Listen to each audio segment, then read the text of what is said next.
প্রিয় দর্শক শ্রোতা বন্ধুরা, আসসালামু আলাইকুম।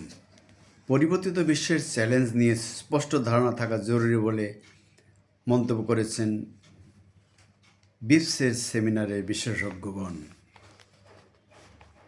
বিশ্ব এখন দ্রুত ও বহুমাত্রিক পরিবর্তনের যুগে প্রবেশ করেছে।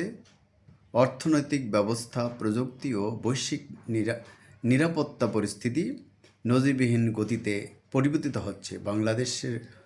বাংলাদেশকেও বদলে যাওয়ার বিশ্বের এই জটিল পরিবর্তনগুলোর চ্যালেঞ্জ সম্পর্কে স্পষ্ট ধারণা করে তোলা জরুরি, এমনটাই মনে করছেন বিশেষজ্ঞগণ। সোমবার রাজধানীর একটি হোটেলে ট্রেন্ডস 2026 শীর্ষক গোলটেবিল বৈঠকে বিশেষজ্ঞরা এই মন্তব্য করেন। গবেষণা প্রতিষ্ঠান Bangladesh institute of piece and security studies এই বৈঠকের আয়োজন করে। আলোচনার সঞ্চালক ও বিপসের প্রেসিডেন্ট মেজর জেনারেল অবসরপ্রাপ্ত আ.ন.ম মনিরুজ্জামান উদ্বোধনী বক্তব্যে বলেন, এখন বড় বা ছোট কোনো রাষ্ট্রই বৈশ্বিক অস্থিরতার বাইরে নয়। এই প্রেক্ষাপটে গাজা থেকে ইউক্রেন পর্যন্ত ভূরাজনৈতিক পুনর্বিন্যাস, সুরক্ষাবাদ এবং আন্তঃরাষ্ট্রীয় সংঘাতের বিস্তার এসবের কারণ বোঝা ও উত্তেজনা এড়াতে গভীর বিশ্লেষণের প্রয়োজন রয়েছে। তিনি বলেন, বিশ্ব এখন দ্রুত ও বহুমাত্রিক পরিবর্তনের এক যুগে প্রবেশ করেছে। অর্থনৈতিক ব্যবস্থা, বাণিজ্যিক সম্পর্ক, প্রযুক্তি, পরিবেশগত স্থিতিশীলতা ও বৈশ্বিক নিরাপত্তা পরিস্থিতি একই সঙ্গে এবং নজিরবিহীন গতিতে পরিবর্তিত হচ্ছে। তার মতে, একটি উদীয়মান মাধ্যম শক্তি হিসেবে বাংলাদেশকে এই জটিল পরিবর্তনগুলো সম্পর্কে স্পষ্ট ধারণা করে তুলতে হবে।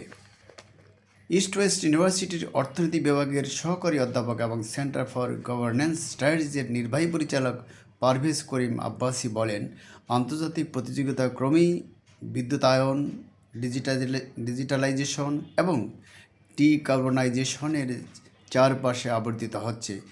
বিদ্যুৎ সঞ্চালন লাইন, ডেটা সেন্টার, বৈদ্যুতিক যানবাহন এবং পরিচ্ছন্ন জ্বালানি প্রযুক্তির জন্য অপরিহার্য লিথিয়াম, তামা ও বিরল খনিজে প্রবেশাধিকার এখন অর্থনৈতিক ও ভূরাজনৈতিক প্রভাবের একটি প্রধান নির্ধারক হয়ে উঠেছে। পারভেজ করিম আব্বাসী বলেন, ভারসাম্যপূর্ণ সম্পর্ক বজায় রেখে অভ্যন্তরীণ অর্থনৈতিক সহনশীলতা জোরদার করে বাংলাদেশের জন্য জরুরি। বাংলাদেশ সেন্টার ফর টেরোরিজম রিসার্চের প্রধান ও বিপসের সিনিয়র রিসার্চ ফেলো শাফকাত মনির বলেন, বিশ্ব একটি নতুন প্রযুক্তিগত শৃঙ্খলার প্রবেশ করেছে। সেখানে আন্তর্জাতিক সম্পর্ক ক্রমেই প্রযুক্তি, ব্লক, ডিজিটাল অবকাঠামো, সরবরাহ ব্যবস্থা এবং ডেটা শাসনের ভিত্তিতে পুনর্গঠিত হচ্ছে। বাংলাদেশসহ অনেক দেশের নিরাপত্তা ভাবনা এখনও অতিমাত্রায় ঐতিহ্যগত, যা 2026 সালের বাস্তবতার সঙ্গে অসামঞ্জস্যপূর্ণ।